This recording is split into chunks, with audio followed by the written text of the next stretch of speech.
Hi, everyone. I'm Deepsikha. I teach theater design at Hunter College. I also created a new course called Costume, Fashion, Cultural Studies because my area of expertise is fashion and clothing and costume. And one of the realizations I had after I created this class was that due to some technical error, I ended up teaching the class twice instead of once. So I had to teach, and because it was a plurality class, most of the students who were taking it were not students in the theater department.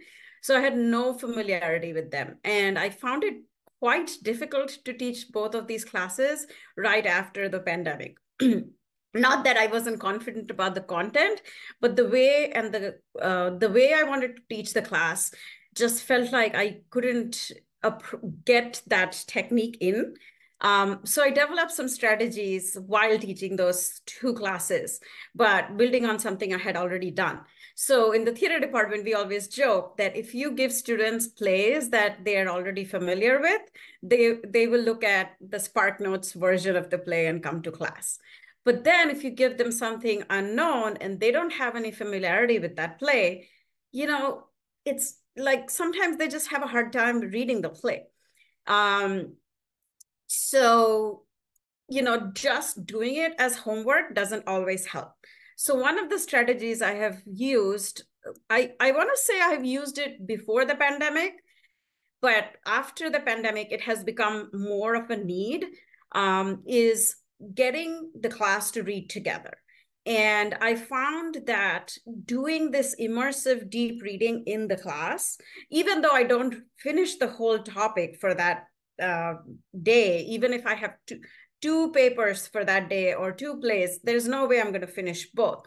But just getting that immersive experience in a community setup helps them A, warm up, something that Angela was talking about, B, build collaboration, and they really sort of get to dive into the content. And then last year there was a session at the Graduate Center on re-socializing reading. So some of these techniques I learned through the ACU certificate I worked on over the pandemic that Hunter was offering. But some of the other ideas came from re-socializing reading, where these scholars are talking about how the university is often seen as a reading-free zone and reading is outsourced outside the class. So we're expecting students to come well-read, prepared, and ready to go. And the reality, as Angela and Jody and Julie, we are all experiencing in our classrooms, is that is not the reality with our students, right? So how do I make sure that I'm not just outsourcing all of this, but bringing it within the classroom, right? That reading becomes a skill that we are not taking for granted, that we are discussing the struggles and the joys that come with reading together, and what are the potentials of reading together, right?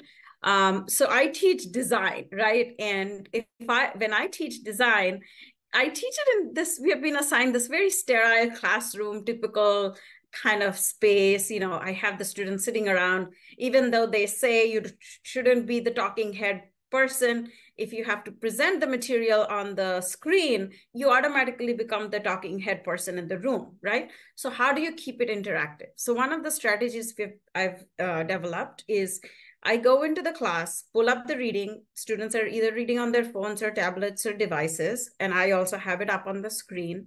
And we read a paragraph each, or if we are doing a play, we read a line each. So each student will read a line, pass it on to the next student. So it keeps them focused and engaged, right? But also it builds kind of empathy for each other. And, like a student walking in late, they have to catch up. Another student helps them catch up because they know that the line of reading is going to move it towards them, right?